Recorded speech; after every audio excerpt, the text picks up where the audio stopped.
If we make improvident choices, the bright horizon I've described will not materialize. And let me put it very plainly. If we Republicans choose Donald Trump as our nominee, the prospects for a safe and prosperous future are greatly diminished. Let me explain why I say that. First, on the economy. If Donald Trump's plans were ever implemented, the country would sink into prolonged recession. A few examples. His proposed 35% tariff-like penalties would instigate a trade war, and that would raise prices for consumers, kill our export jobs, and lead entrepreneurs and businesses of all stripes to flee America. His tax plan, in combination with his refusal to reform entitlements and to honestly address spending, would balloon the deficit and the national debt. So even though Donald Trump has offered very few specific economic plans, what little he has said is enough to know that he would be very bad for American workers and for American families. But you say, wait. Isn't he a huge business success? Doesn't he know what he's talking about? No, he isn't. And no, he doesn't.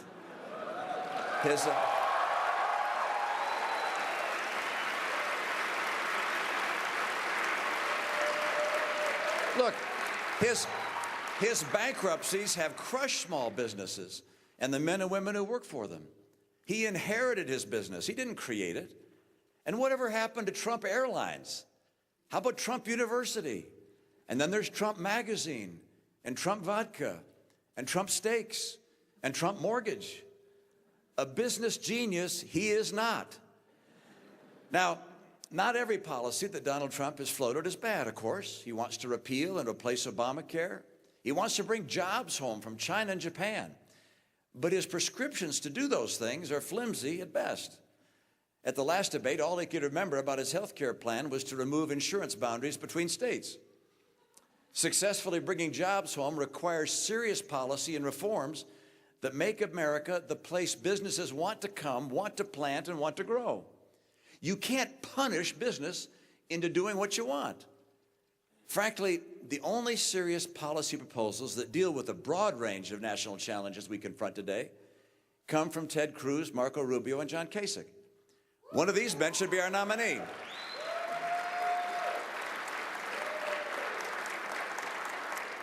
Now, I know that some people want this race to be over. They look at history and say a trend like Mr. Trump's isn't going to be stopped. Perhaps. But the rules of political history have pretty much all been shredded during this campaign.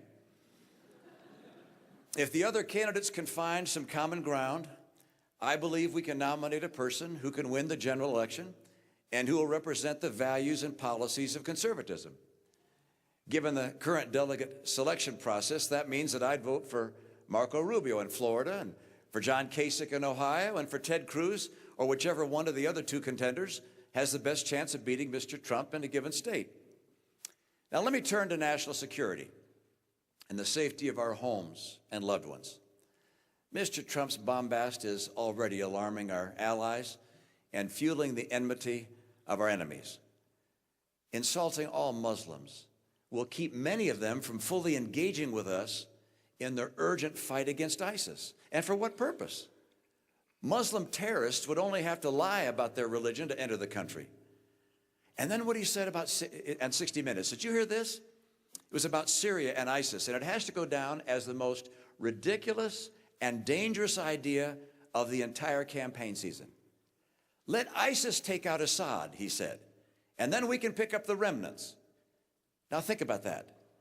Let the most dangerous terror organization the world has ever known take over an entire country? This recklessness is recklessness in the extreme. Now, Donald Trump tells us that he is very, very smart. I'm afraid that when it comes to foreign policy, he is very, very not smart.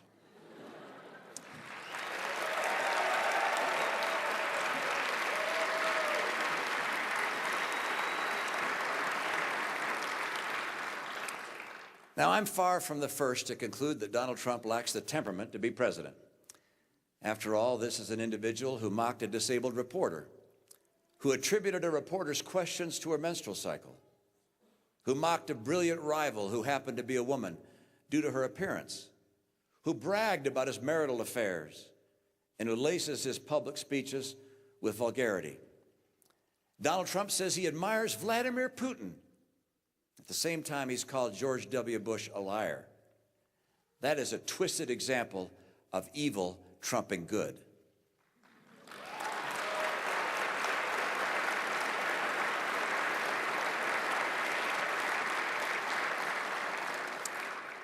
There's a dark irony in his boasts of his sexual exploits during the Vietnam War, while at the same time, John McCain, whom he has mocked, was imprisoned and tortured.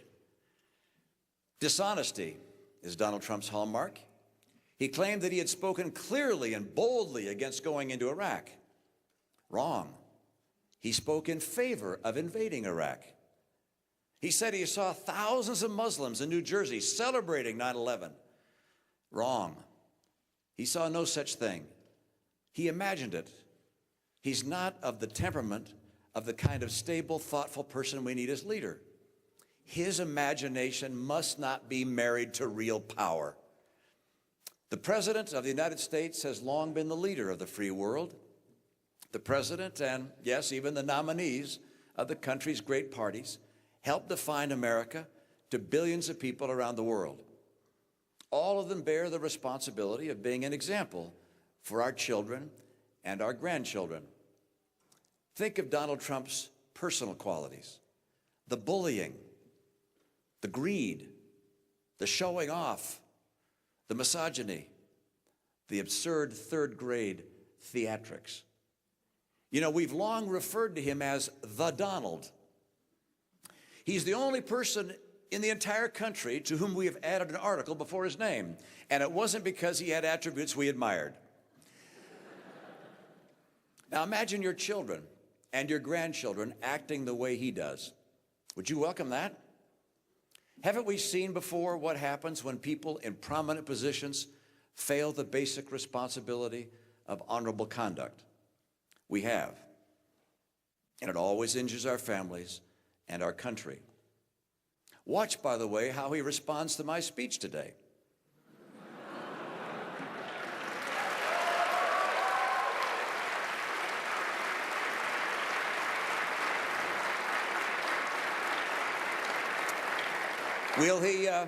Will he talk about our policy differences, or will he attack me with every imaginable low-road insult?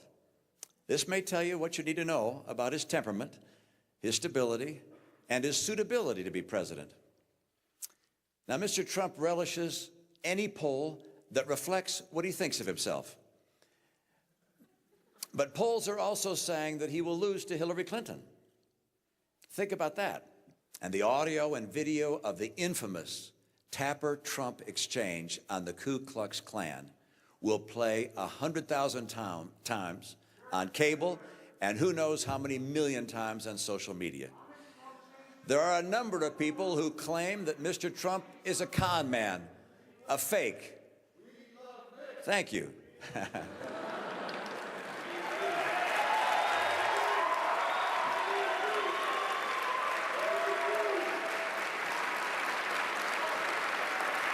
Let me say that again. There's plenty of evidence that Mr. Trump is a con man, a fake. Mr. Trump has changed his positions, not just over the years, but over the course of the campaign, and on the Ku Klux Klan daily for 3 days in a row. We will only really know if he's a real deal or a phony if he releases his tax returns and the tape of his interview with the New York Times. I predict that there are more bombshells in his tax returns. I predict that he doesn't give much, if anything, to the disabled and to our veterans. I predict that he told the New York Times that his immigration talk is just that, talk.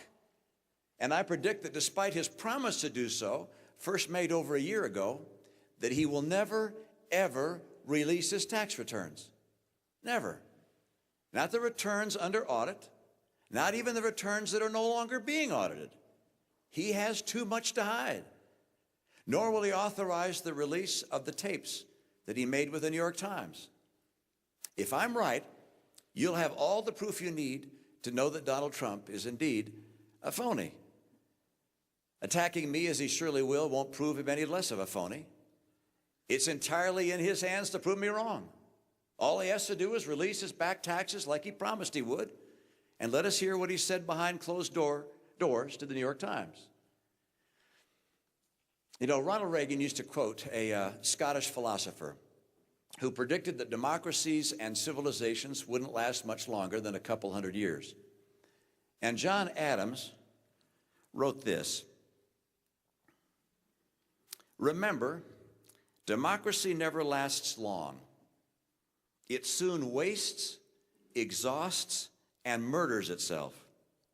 There never was a democracy yet that did not commit suicide."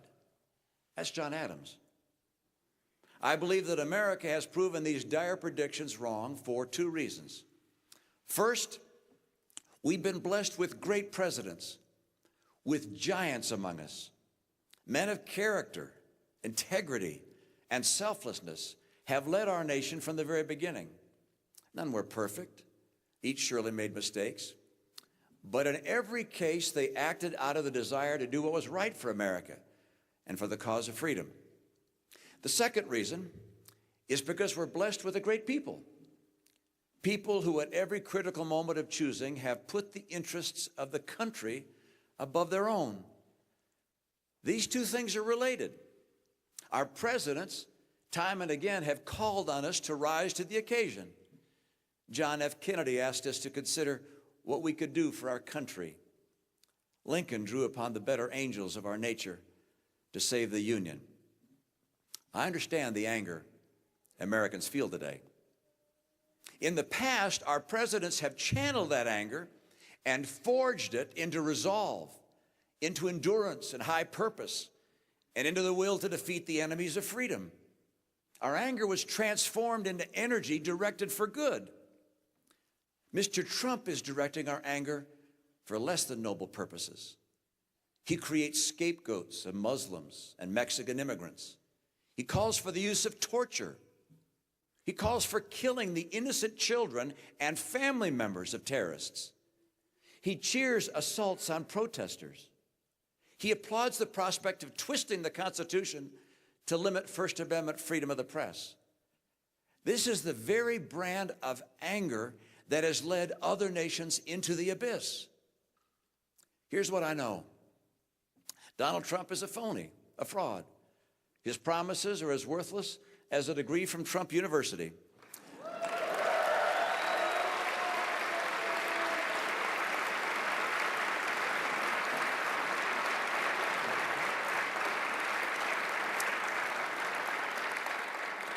He's playing the members of the American public for suckers. He gets a free ride to the White House, and all we get is a lousy hat. His domestic policies would lead to recession. His foreign policies would make America and the world less safe. He has neither the temperament nor the judgment to be president, and his personal qualities would mean that America would cease to be a shining city on a hill. I'm convinced America has greatness ahead, and this is a time for choosing. God bless us to choose a nominee who will make that vision a reality. Thank you, and God bless you all. Thank you. A truly extraordinary moment. Wow. Mitt Romney, the last Republican nominee to be president of the United States, just going after the man right now, the leading candidate to be the next Republican nominee. He called Donald Trump a phony, a fraud. He said America would be less safe under Donald Trump, less prosperous, recession. and stunningly seemed to endorse the idea of a brokered convention. Without saying it, it sure seemed that that's exactly what he was describing, basically saying do anything you can to stop Donald Trump from getting the 1,237 delegates needed to lock in the nomination.